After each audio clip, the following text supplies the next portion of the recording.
الشيخ أبي عبد الله محمد بن يوسف الفرزدي عن الشيخ الإمام الهمام الحافظ الحجة أمير المؤمنين في الحديث أبي عبد الله محمد بن إسماعيل بن إبراهيم بن المغيرة الجعفي اليماني البخاري رحمه الله تعالى.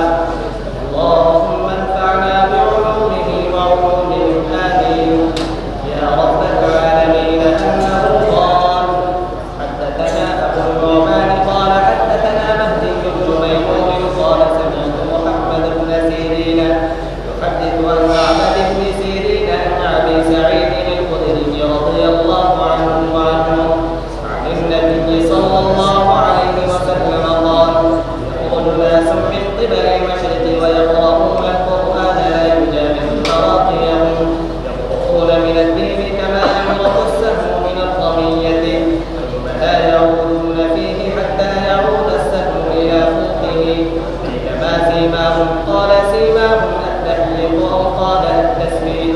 بسم اللہ الرحمن الرحیم. الحمد للہ نحمدہ ونصلی علی رسولہ الکریم اما بعد. یہ کتاب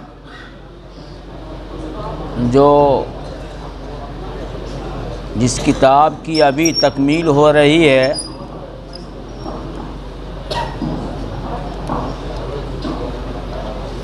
یہ مشہور ہے بخاری شریف سے. بخاری شریف اس کے بارے میں علماء کا کہنا یہ ہے کہ اصح الکتب بعد کتاب اللہ تعالی البخاری شریف. اللہ کی کتابوں میں سب سے زیادہ صحیح ترین کتاب بخاری شریف ہے.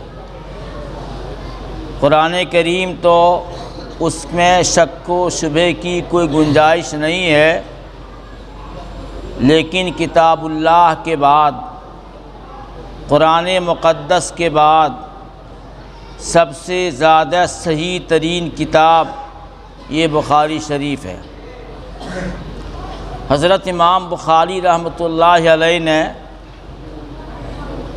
اس مجموعے کا انتخاب فرمایا. حضرت امام بخاری رحمۃ اللہ علیہ کو 5 لاکھ احادیث یاد تھی. 5 لاکھ احادیث میں سے اس مجموعے کا انتخاب فرمایا ہے. حضرت امام بخاری رحمۃ اللہ علیہ اس کتاب کو، اس کے تراجم کو حضرت امام بخاری رحمۃ اللہ علیہ نے 2 مقام پر مرتب فرمایا ہے. ایک تو حضرت امام بخاری رحمۃ اللہ علیہ نے حتیم جو خانہ کعبہ کا حصہ ہے وہاں بیٹھ کر مرتب فرمایا تھا، اور اس کے بعد مدینہ منورہ تشریف لے گئے. مدینہ منورہ میں ایک خاص جگہ ہے، ما بین بیتی و منبری روضۃ من ریاض الجنہ.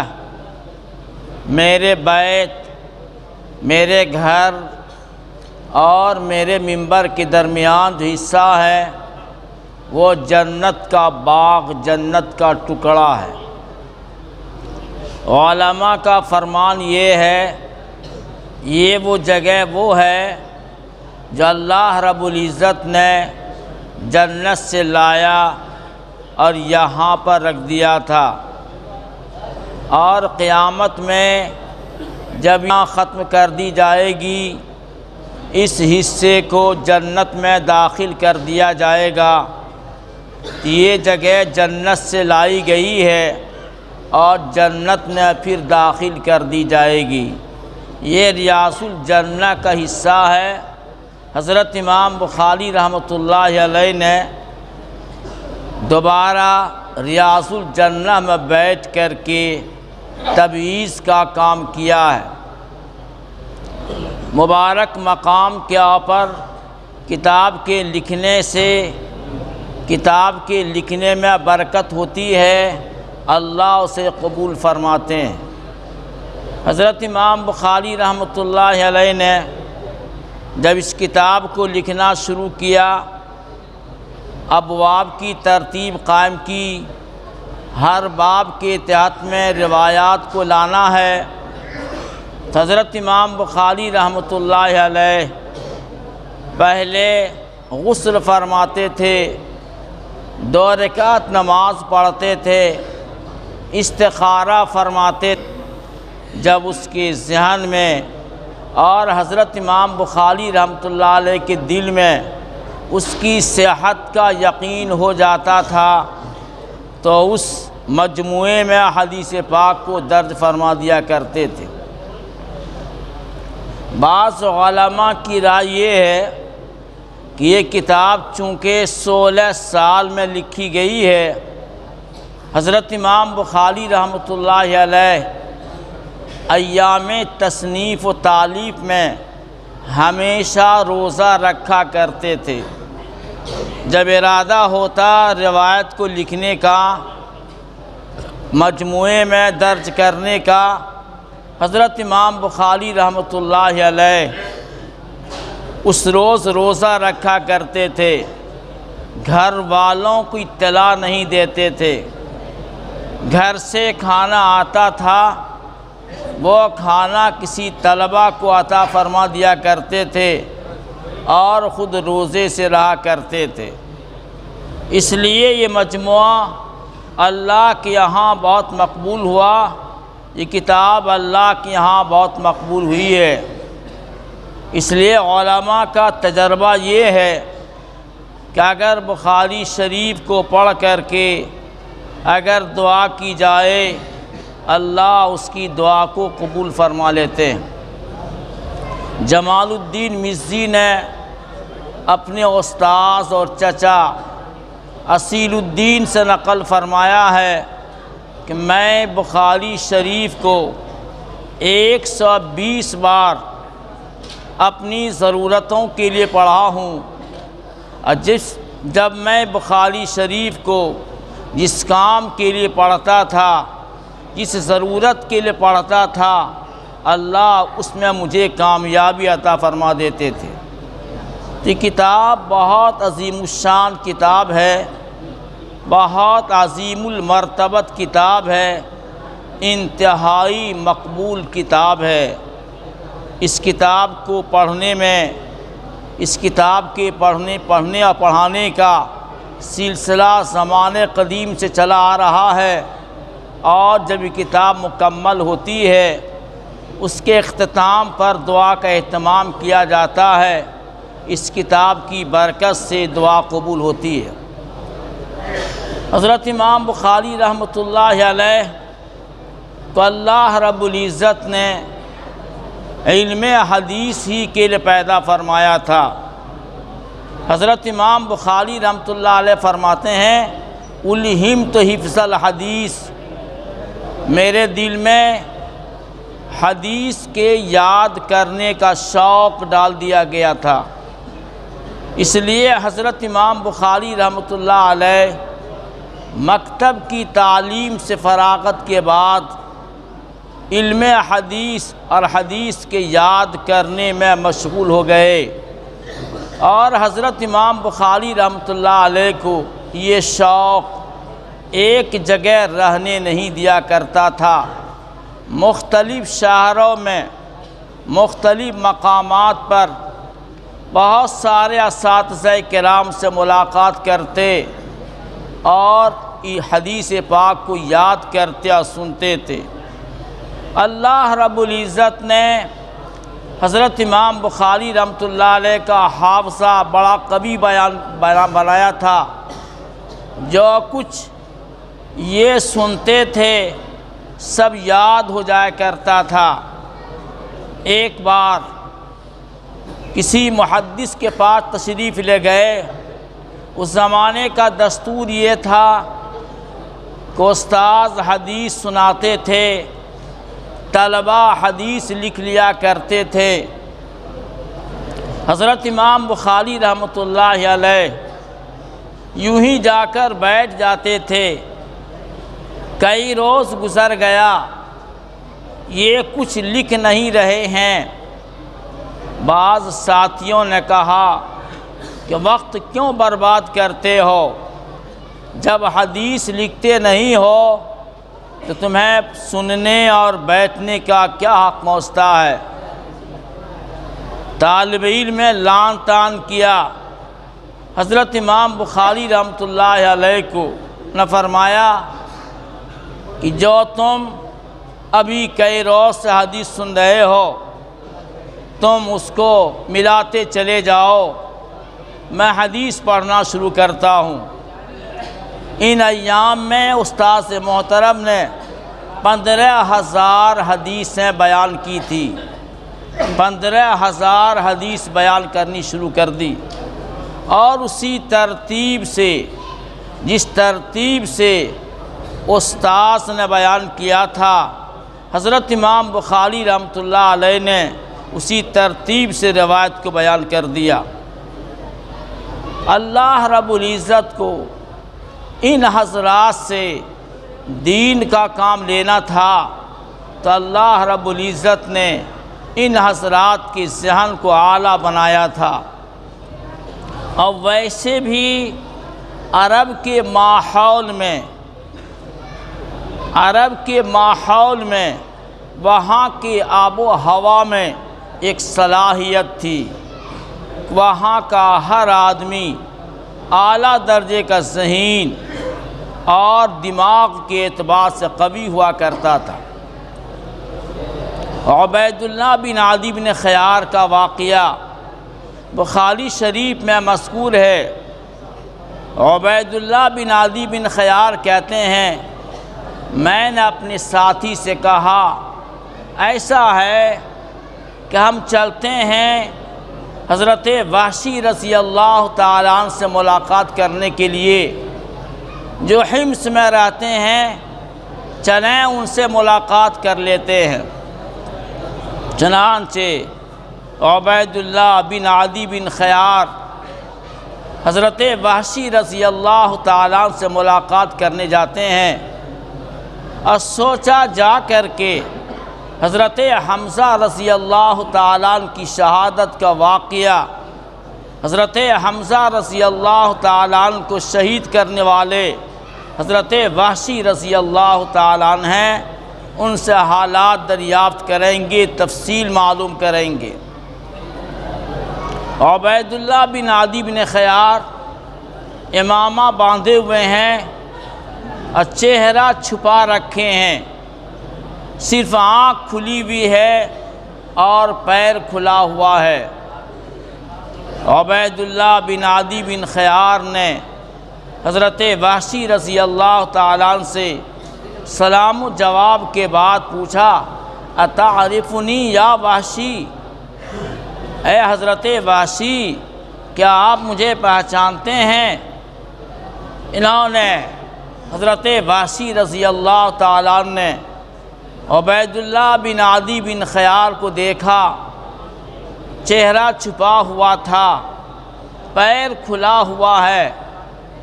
فرمایا لا، میں آپ کو نہیں پہچانتا ہوں، لیکن ایک بات مجھے یاد ہے کہ عدی بن خیار ان کے والد کا نام ہے۔ عدی بن خیار کے گھر میں ایک لڑکا پیدا ہوا تھا، میں ان کی اہلیہ کے ساتھ، عدی بن خیار کے اہلیہ کے ساتھ، اس بچے کی ماں کے ساتھ میں دایا کے پاس گیا تھا، دودھ پلانے والی کو تلاش کرنے کے لیے گیا تھا تاکہ بچے کو وہاں دے دیا جائے اور وہ دایا دودھ پلائے۔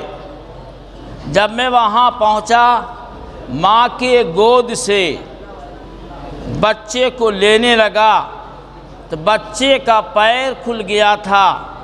میں نے بچے کے پیر کو دیکھا تھا، کانما نظرت الی قدمیک، وہ پیر لگتا ہے تمہارا ہی پیر ہے۔ علماء نے فرمایا 50 سال کا زمانہ ہے، عبید اللہ بن عدی بن خیار کا 50 سال کا زمانہ گزر چکا تھا، آج اس بچے کو دیکھ رہے ہیں، فرمایا کہ لَكَنَّمَا نَظَرْتُ إِلَىٰ قَدْمَيْكَ، لگ رہا ہے کہ میں تیرے ہی پیر کو دیکھا تھا۔ یہ وہی بچہ تھے جو دایا کے حوالے کیے جا رہے تھے، اور حضرت وحشی رضی اللہ تعالیٰ عنہ نے ان کے پیر کو دیکھ لیا تھا۔ آج پیر کو دیکھ کر پہچان لیا کہ یہ وہی بچہ ہے جو میں 50 سال پہلے دیکھا تھا۔ تو غضب کا حافظہ اللہ رب العزت نے عطا کیا تھا ان حضرات کو جو حاملین علم حدیث ہیں، ان کا اللہ نے بے انتہا حافظہ عطا فرمایا تھا۔ حضرت امام بخاری رحمۃ اللہ علیہ کے والد محترم اسماعیل بڑے مالدار تھے، صاحب علم تھے، حدیث کے پڑھانے والوں میں سے تھے۔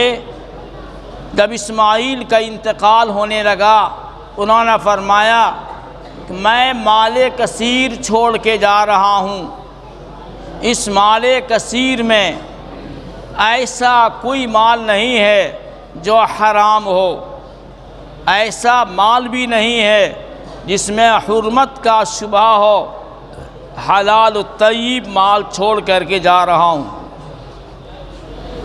حضرت امام بخاری رحمۃ اللہ علیہ کی تربیت ایسے ہی مال کے ذریعے سے ہوئی ہے، اور حضرت امام بخاری رحمۃ اللہ علیہ نے سارا مال، ساری دولت طلب حدیث میں خرچ کر دیا، اور بعض مرتبہ ایسا موقع بھی آیا کہ حضرت امام بخاری رحمۃ اللہ علیہ کے پاس کھانے کا کوئی سامان نہیں تھا، درخت کے پتے جھاڑ کر کے اس کو توڑ کر کے کھایا کرتے تھے۔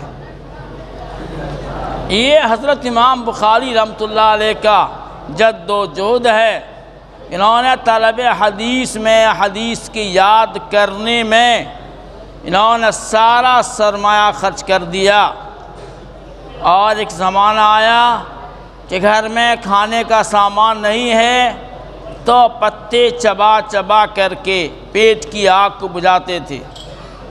حضرت امام بخاری رحمۃ اللہ علیہ ایک بار بیمار ہوئے، ان کا قارورہ پیشاب حکیم کے پاس دیا گیا تاکہ بیماری کی تشخیص کریں۔ حکیم نے دیکھا اور کہا کسی ایسے آدمی کا پیشاب معلوم ہوتا ہے جو سالن نہیں کھاتا ہے۔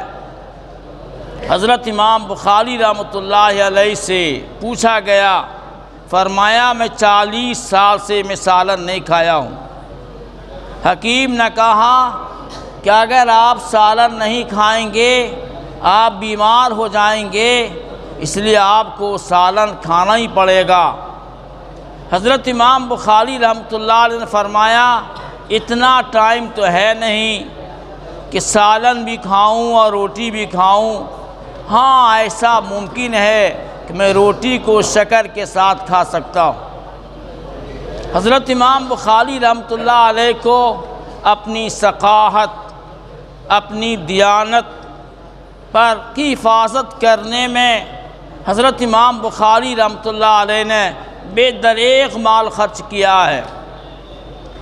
حضرت امام بخاری رحمۃ اللہ علیہ کو ایک دریائی سفر پیش آیا، اور حضرت امام بخاری رحمۃ اللہ علیہ کے پاس 1000 اشرفیاں تھیں، یعنی سونے کے 1000 سکے تھے۔ کسی آدمی نے حضرت امام بخاری رحمۃ اللہ علیہ سے راہ و رسم پیدا کر لیا، اور سوال کرتا رہا، محبت کا اظہار کرتا رہا، یہاں تک کہ حضرت امام بخاری رحمۃ اللہ علیہ نے بیان کر دیا کہ میرے پاس 1000 سونے کے سکے ہیں۔ وہ کئی روز خاموش رہا۔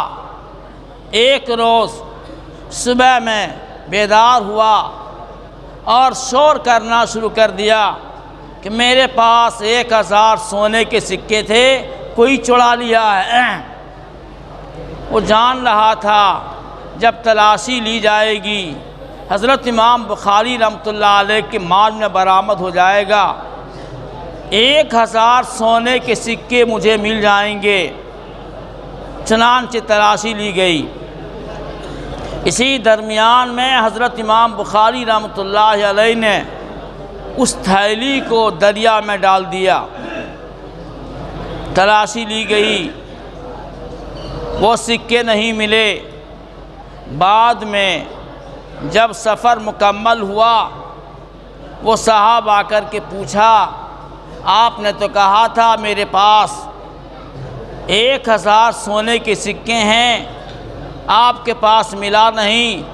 فرمایا کہ میں زندگی کی بہاروں کو لٹا کر کے میں نے ثقافت حاصل کیا ہے، لوگ مجھ پر اعتماد کرنے لگے ہیں۔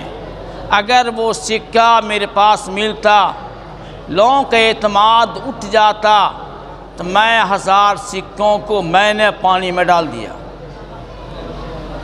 حضرت امام بخاری رحمۃ اللہ علیہ کو یہی حدیث پاک کی احترام، اس کی عزت، اس کی عظمت، یہ ذریعہ بن گیا حضرت امام بخاری رحمۃ اللہ علیہ کے موت کا۔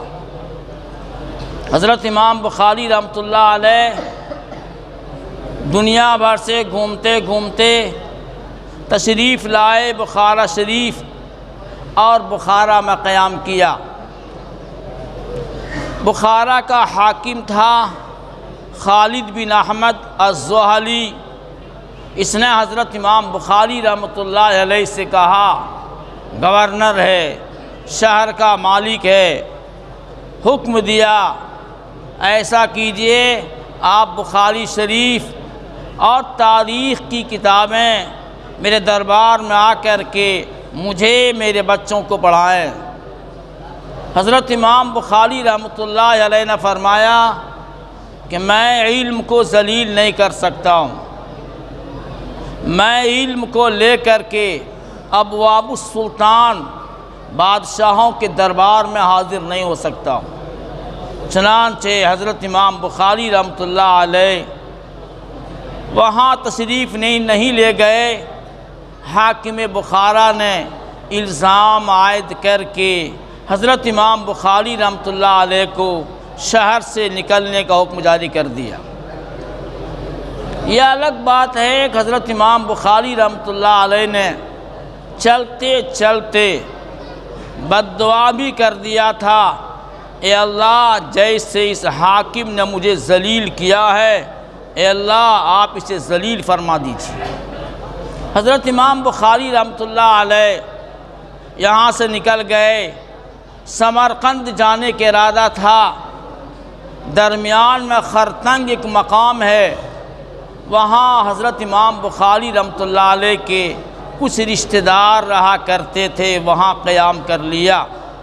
ارادہ تھا اس کے بعد سمرقند چلے جائیں گے، وہاں سے بلاوا آ رہا ہے کہ آپ سمرقند تشریف لے آئیے۔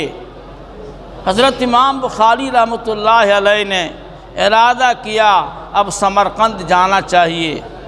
چنانچہ حضرت امام بخاری رحمۃ اللہ علیہ لباس تبدیل کرتے ہیں، امامہ باندھتے ہیں، اپنی سواری پہ سوار ہوتے ہیں، لیکن حضرت امام بخاری رحمۃ اللہ علیہ کو بے پناہ پسینہ چلنے لگا، کمزور ہو گئے اور چلنے کے قابل نہ رہے۔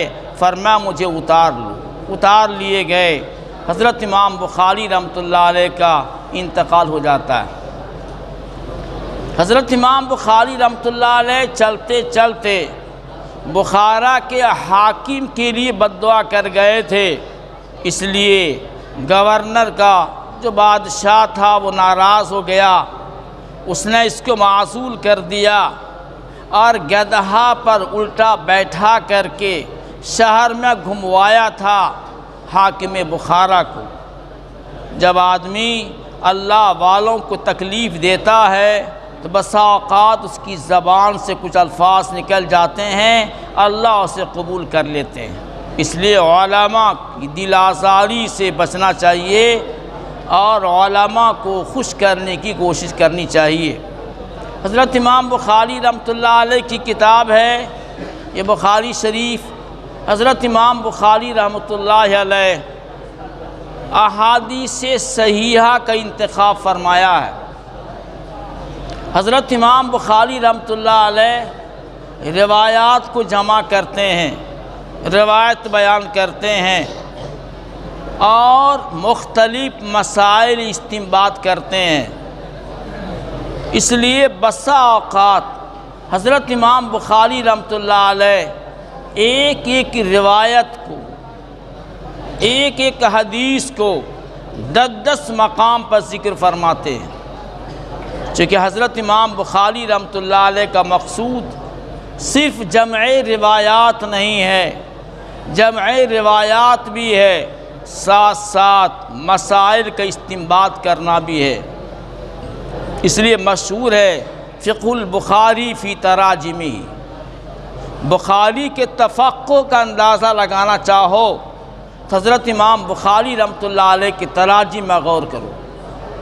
حضرت امام بخاری رحمۃ اللہ علیہ کے تراجم انتہائی اعلیٰ، انتہائی دقیق ترین تراجم ہوا کرتے ہیں۔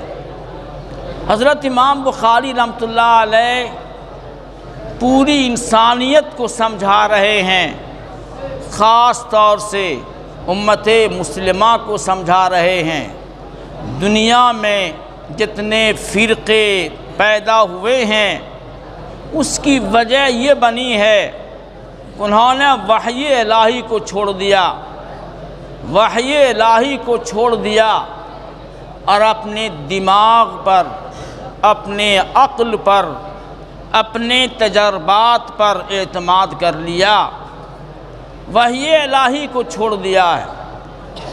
اس لیے وحی الہی کے چھوڑنے کی وجہ سے امت میں فرقے پیدا ہوئے، گمراہ فرقے پیدا ہوئے ہیں، گمراہ فرقے پیدا ہوئے ہیں۔ گمراہی کا اصل سبب وحی الہی کو چھوڑ دینا ہے، کتاب و سنت کو چھوڑ دینا ہے۔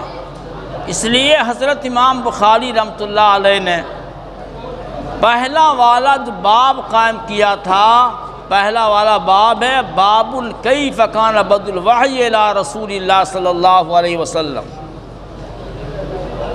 اور حضرت امام بخاری رحمۃ اللہ علیہ آخر میں باب قائم کریں گے نزع الموازین القسط لیوم القیامہ، یہ آخری باب ہوگا۔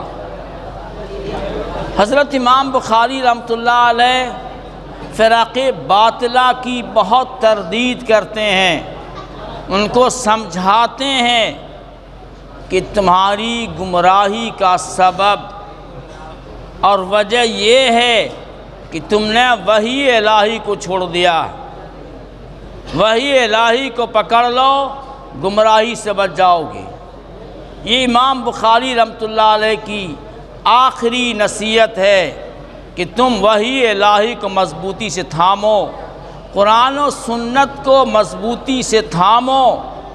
اگر قرآن و سنت کے خلاف تمہارے دماغ میں کوئی دلیل آئے، ان تمام دلائل کو رد کر دو، اس لیے کہ وحی الہی اللہ کی جانب سے وحی ہے۔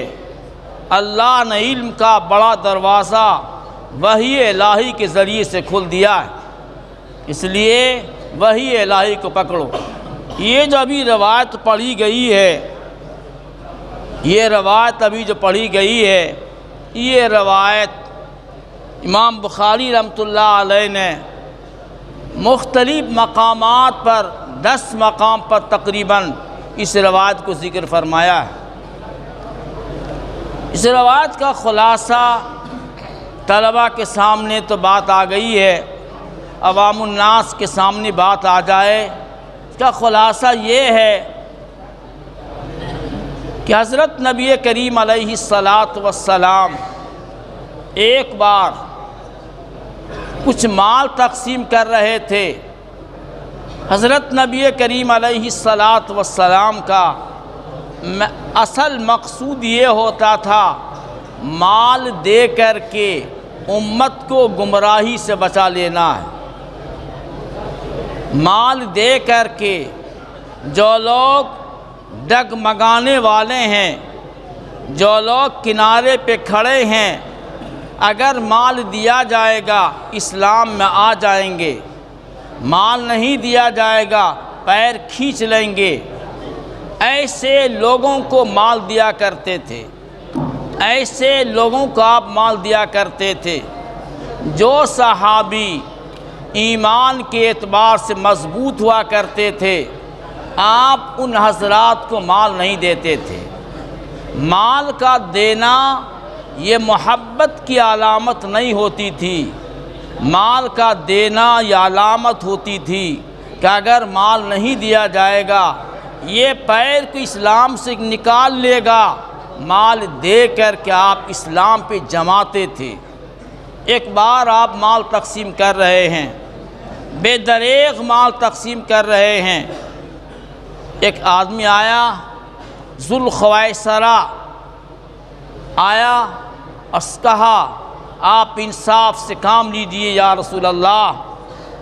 آپ نے فرمایا کہ اگر میں انصاف نہ کروں گا تو کون انصاف کرے گا؟ وہ ذات جو آسمان و زمین کا خالق اور مالک ہے مجھے امین سمجھتا ہے، تم مجھے امین نہیں سمجھتے ہو؟ حضرت خالد بن ولید رضی اللہ عنہ نے درخواست کیا کہ یا رسول اللہ آپ اجازت دیجئے میں اس کو قتل کر دیتا ہوں۔ آپ نے فرمایا نہیں، ممکن ہے کہ شاید نماز پڑھتا ہو، مجھے نمازیوں کے قتل کرنے سے منع کر دیا گیا۔ چنانچہ یہ آدمی لوٹ کر جا رہا ہے، اسی موقع پر فرمایا اللہ کے نبی صلی اللہ علیہ وسلم نے اس کی نسل سے قوم پیدا ہوگی، اس کی نسل سے قوم پیدا ہوگی اور ان کا کام ہوگا اتنی شاندار نماز وہ پڑھیں گے۔ صحابی سے فرمایا کہ اپنی نماز کو ان کی نماز کے مقابلے میں حقیر سمجھو گے اور اتنا زیادہ روزہ رکھیں گے کہ اپنے روزوں کو ان کے روزے کے مقابلے میں حقیر سمجھو گے، اور قرآن کو سجا کر کے پڑھیں گے، قرآن کو بہت شاندار طریقے سے پڑھیں گے، اور زبان پر قرآن و حدیث کے الفاظ ہوں گے، قرآن سے استدلال کرے گا، لیکن اس کا دل ایمان سے خالی ہوگا۔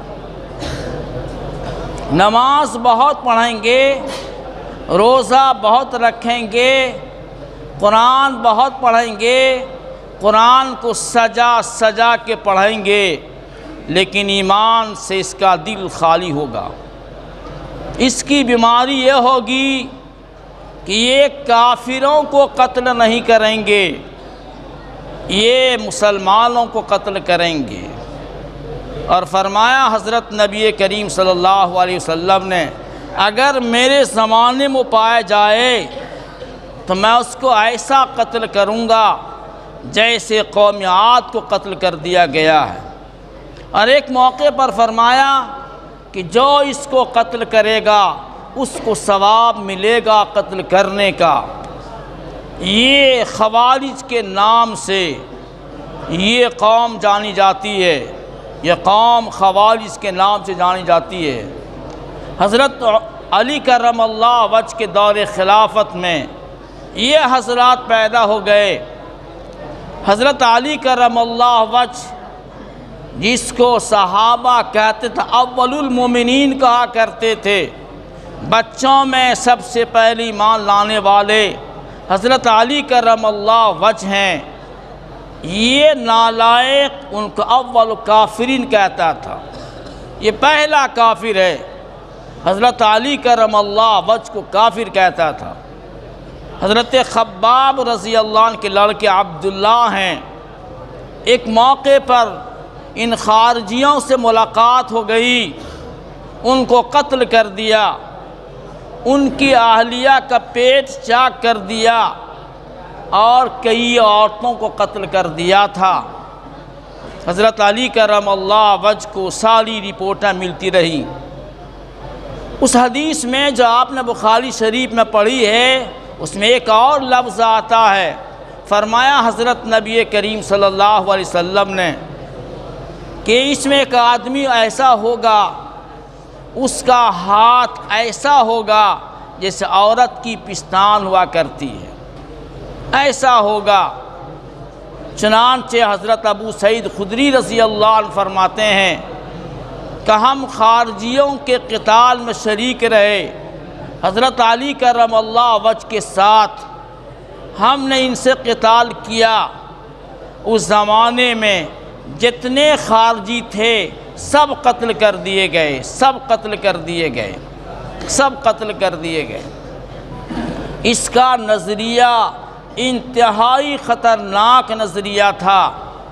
اس کا نظریہ یہ تھا کہ اللہ رب العزت پر واجب ہے مومن کو جنت میں دینا واجب ہے، اللہ اس کے خلاف نہیں کر سکتے۔ اللہ پر واجب ہے کہ کافروں کو جہنم میں ڈالیں، اللہ پر واجب ہے کہ گنہگار کو نہیں بخشیں۔ اس لیے خارجیوں کا عقیدہ یہ تھا کہ اگر گناہ کبیرہ کا ارتکاب کر لیتا ہے، ایک بار جھوٹ بول دیا تو کافر ہو گیا، غیبت کر لیا کافر ہو گیا۔ جب خوارجوں کا دبدبہ بڑھا ہمارے مسلمان بادشاہوں پر، تو مسلمان بادشاہوں نے بے دریغ مسلمانوں کو قتل کیا ہے۔ خارجیوں کا دبدبہ ہو گیا تھا، بادشاہ اس سے متاثر ہو گیا تھا، فلاں جھوٹ بولا ہے قتل کر دیا، فلاں غیبت کیا قتل کر دو، فلاں گناہ کیا قتل کر دو۔ اس کی نگاہ میں عمل کی اہمیت تھی، اللہ کی اہمیت نہیں تھی۔ اعمال کی اہمیت تھی، اللہ کی اہمیت نہیں تھی۔ اللہ معاف کرنے والے ہیں، یہ اس کے دماغ میں یہ بات نہیں پائی جا رہی تھی۔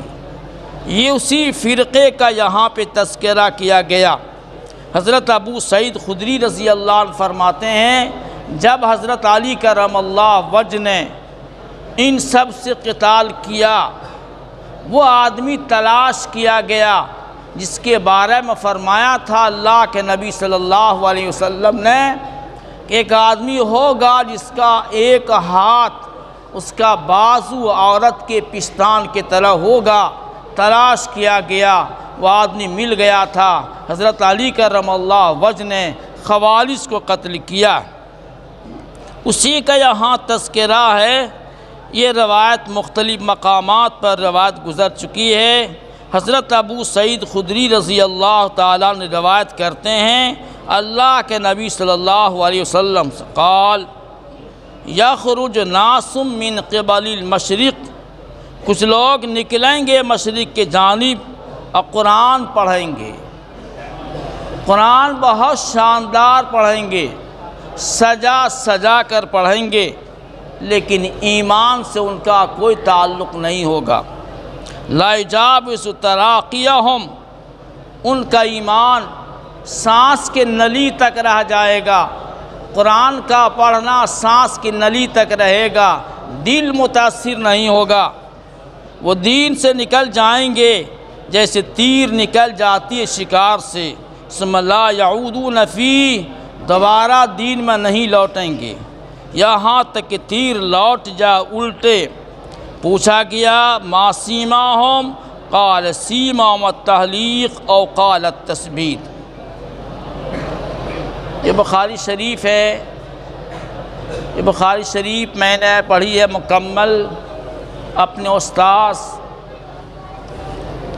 حضرت شیخ مولانا محمد یونس صاحب رحمۃ اللہ علیہ سے۔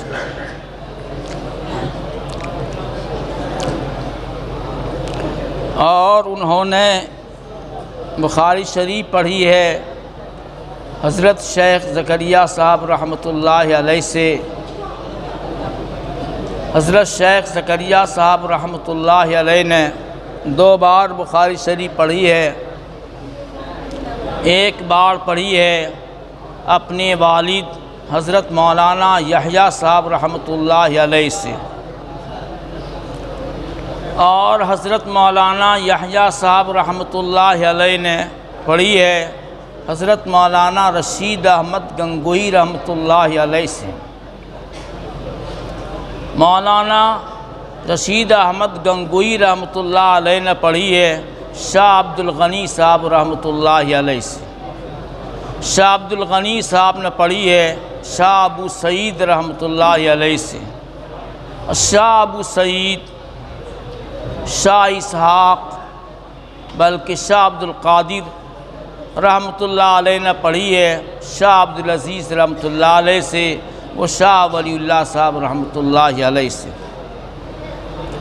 اسی طرح سے حضرت شیخ زکریا صاحب رحمۃ اللہ علیہ نے ایک بار بخاری شریف پڑھی ہے حضرت مولانا خلیل احمد صاحب نور اللہ مرقدہ سے، جو ابو داؤد شریف کے شارح بذل المجہود کے مصنف ہیں، ان سے انہوں نے پڑھی ہے۔ اور حضرت مولانا خلیل احمد صاحب نور اللہ مرقدہ نے پڑھی ہے حضرت مولانا مظہر صاحب نانوتوی رحمۃ اللہ علیہ سے۔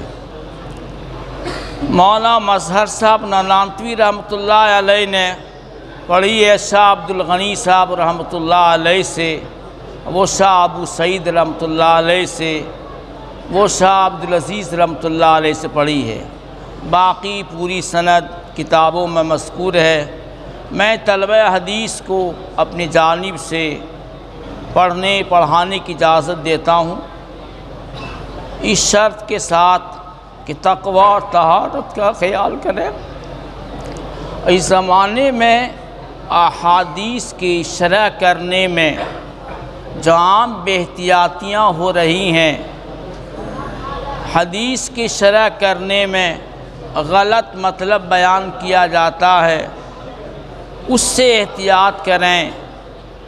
حدیث اور قرآن کا وہی مطلب بیان کریں جو ہمارے اساتذہ، ہمارے اکابر بزرگوں نے حدیث کو جو سمجھا اور قرآن کو سمجھا، جو مطلب بیان کیا ہے، اسی کے حساب سے، اسی کے مطابق قرآن و سنت کی تشریح کریں، اور غلط عقائد، غلط نظریات والے جو حدیث کے چند لفظوں کو لے کر کے غلط استدلال کرتے ہیں، غلط مطلب بتاتے ہیں، کہیں سے کہیں کو جوڑ دیتے ہیں، ان سے اپنے آپ کو بچائیے اور حدیث کی صحیح تفسیر و تشریح کیجیے۔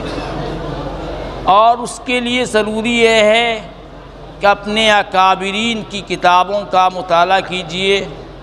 اپنے اکابرین کی کتابوں کا مطالعہ کریں گے تو آپ صحیح نہج پر چلے جائیں گے، ورنہ آپ زندگی بھر پڑھتے پڑھاتے رہیں گے اور خوارج کی طرح گمراہ ہوتے چلے جائیں گے۔ اس لیے اپنے عزیز طلباء کو میں عرض کر رہا ہوں کہ حدیث کو پڑھیں، پڑھائیں، اور حدیث کی وہی شرح بیان کریں جو اکابرین امت نے بیان کیا ہے۔ ہم سب آپ کے لیے دعا گو ہیں، اللہ رب العزت آپ کو اور ہم سب کو دین کی خدمت کے لیے قبول فرمائے۔ اب حضرت دامت برکات تشریف لائیں گے اور آخری باب پڑھائیں گے اور اجازت دیں گے۔ یہ پروگرام اپنے آخری مرحلے سے گزر رہا ہے اور اب وقت آ گیا ہے کہ آپ حضرات کے سامنے وہ آخری کڑی بھی پیش کر دی جائے۔ یہ خانوادہ رحمانی پورے عالم کے اندر جن خصوصیات و امتیازات کے ساتھ معروف ہے، ان میں سب سے اہم خصوصیت یہ ہے کہ امت مسلمہ پر جب بھی حالات اور زمانے کے لیے کوئی دینی اور عصری خدمت کا مرحلہ آیا ہے، تو یہاں کے اکابر نے مختلف سطحوں پر تحریکات چلائی ہیں۔ ابھی ہمارے اور آپ کے پیر و مرشد، مفکر ملت، پیر طریقت حضرت مولانا احمد ولی فیصل رحمانی صاحب دامت برکاتہم العالیہ تشریف فرما ہیں۔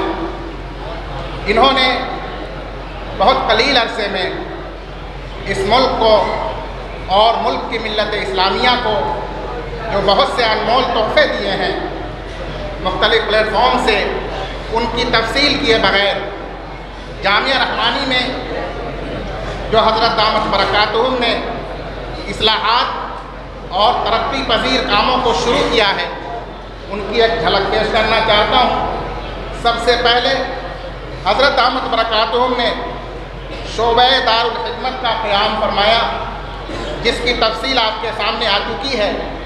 میں اس حوالے سے صرف یہ عرض کرنا چاہتا ہوں کہ آج دارالحکمت کے قیام پر تقریباً 12 سال کا عرصہ گزر چکا ہے، لیکن الحمدللہ کہ پچھلے چند سالوں سے کثیر تعداد میں حفاظ یہاں سے فارغ ہو رہے ہیں۔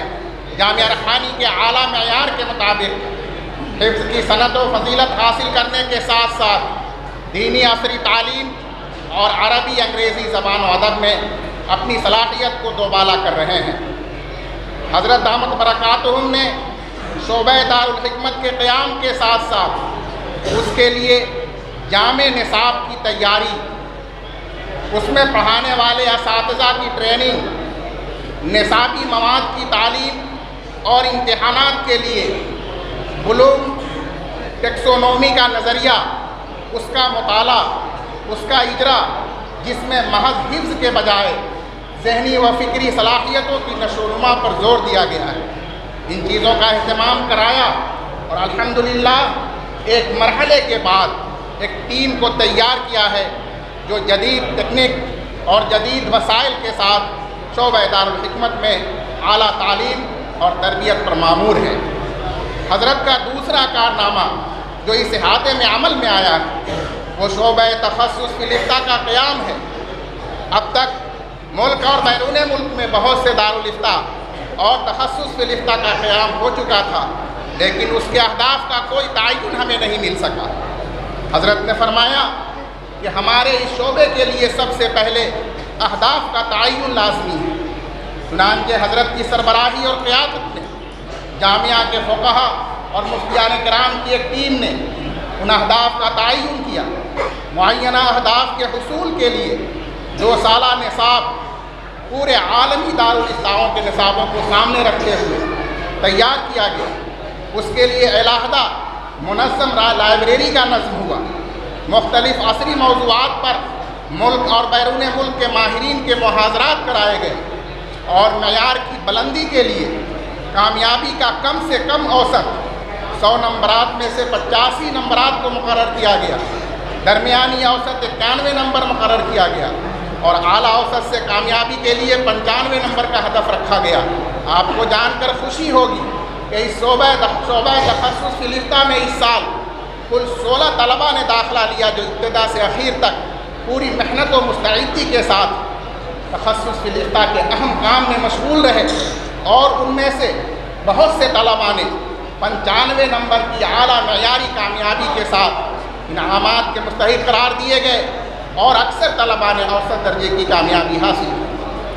آپ حضرات اس سلسلے میں دعا فرمائیں کہ اللہ تبارک و تعالی حضرت کی فکر اور سوچ کے مطابق ہمیں اور آپ کو شریعت اور فقہ کی خدمت کرنے والے ایسے فقہا اور مفتیان عطا فرمائیں جو اس وقت امت کی ضرورت کے مطابق نئے مسائل کا دین و شریعت کی روشنی میں معقول حل پیش کر سکیں۔ حضرت کا تیسرا کارنامہ جو اس احاطے میں روب عمل آیا وہ شعبہ صحافت کا قیام ہے۔ حالانکہ مدارس اس سے بیگانہ تھی، اب تک ملک اور بیرون ملک کے دینی مدارس صحافت کی تعلیم کا باقاعدہ نظم نہیں تھا۔ یہاں سے یہ تجدیدی اور تحریکی کارنامہ انجام دیا گیا۔ اس کے لیے مستقل اسٹوڈیو کا نصب کیا گیا، طلباء کی ٹریننگ کے لیے فکر و نظر آفیشیل چینل کا قیام ہوا، صحافت سے متعلق مختلف موضوعات پر ماہرین کے محاضرات اور صحافت میں ڈپلومہ کورس کی تشکیل عمل میں آئی۔ الحمدللہ 20 سے زائد طلبہ اس کورس کو مکمل کر کے اس سال امتحان میں شریک ہو رہے ہیں۔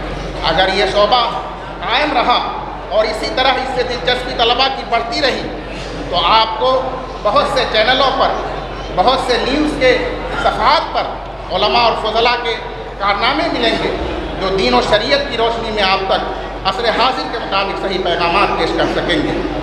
چوتھا کارنامہ حضرت کا قدیم نصاب تعلیم کی اصلاح ہے۔ اس کی بروقت تکمیل کے لیے ماہانہ مقدار خواندگی کی تعیین، ایام تعلیم میں اضافے کے لیے جدید نظام رخصت و تعطیل، طلباء کے لیے جامعہ رحمانی میں کم از کم 90% لازمی حاضری کی تعیین، اور اس کے علاوہ کڑی نگرانی میں بہتر تعلیم و تربیت کا نظم شامل ہے۔ حضرت نے ان کارناموں کے ساتھ ساتھ آئندہ کے لیے بھی کچھ منصوبے تیار کیے ہیں۔ فارغ ہونے والے طلباء کے لیے بنیادی طور پر دین کی خدمت کے میدانات و تدریس، امامت و خطابت، دعوت و تبلیغ اور خدمت خلق ہوا کرتے ہیں، لیکن اس کے لیے ہمارے مدارس میں ٹریننگ کا کوئی نظام نہیں ہے۔ حضرت کا یہ منصوبہ ہے کہ آئندہ سالوں میں ہم یہاں تربیت اور ٹریننگ کے لیے ایسا نظام بنائیں گے کہ ہم مدرس کو تربیت تدریس کے ساتھ یہاں سے روانہ کریں گے۔ امام اور خطیب کو ہم اس کی باقاعدہ تربیت اور ٹریننگ دیں گے کہ اسے امامت اور خطابت کے ذریعے قوم و ملت کو کیا رہنمائی کرنی ہے۔ اسی طرح دعوت و تبلیغ اور خدمت خلق کی تربیت کے ساتھ یہاں سے فضلاء اور علماء کو داعی اور مبلغ بنا کر بھیجیں گے۔ یقین کیجئے کہ تعلیم الگ چیز ہے اور جو آدمی خدمت کرنا چاہتا ہے اس کی تربیت اور ٹریننگ الگ چیز ہے۔ ہمارے مدارس میں اب تک یہ نظام نہیں تھا، دعا کیجئے کہ اگلے سالوں سے یہ نظام بھی نافذ ہو جائے۔ اسی طرح سے حضرت کی ایک بڑی فکر یہ ہے کہ ہمارے یہاں جو طلباء اور علماء تیار ہوتے ہیں وہ کسی ایک خاص جہت میں ماہر اور کامل نہیں ہو پاتے ہیں۔ اس کے لیے ضرورت ہے کہ تفقہ فی الدین کے حامل ماہرین شریعت کی ایسی ٹیم تیار کی جائے جو موجودہ حالات اور زمانے کے مطابق کتاب و سنت کی گہری بصیرت کی حامل ہو، اور وہ اپنا اچھا خاصا وقت اس تعلیم کے میدان میں لگا کر جب یہاں سے وہ جائے تو دنیا میں ممتاز بن کر کے دین و شریعت کی خدمت انجام دے سکے اور عالمی لیبر پر وہ اپنے ملک اور اپنے ادارے کا نام روشن کریں، اللہ کی رضا حاصل کریں۔ یہ وہ مختصر جھلک ہے جو میں نے مختصر وقت میں آپ کے سامنے پیش کی ہے، لیکن یہ زمینی حقیقت ہے۔ آئندہ کے جو منصوبے ہیں وہ اس سے کہیں بڑھ کر ہے۔ میں تو یہی عرض کروں گا آپ حضرات سے اور حضرت کی خدمت میں یہ دعا کروں گا کہ تم سلامت رہو 1000 برس، ہر برس کے ہوں تم 50,000۔ اسی دعا کے ساتھ میں درخواست کرتا ہوں حضرت محترم دامت برکاتہم سے حضرت تشریف لائیں اور طلباء کو آخری درس حدیث اپنی سند کے ساتھ دے کر کے اور دین کی نصیحت اور دعا فرما دیں۔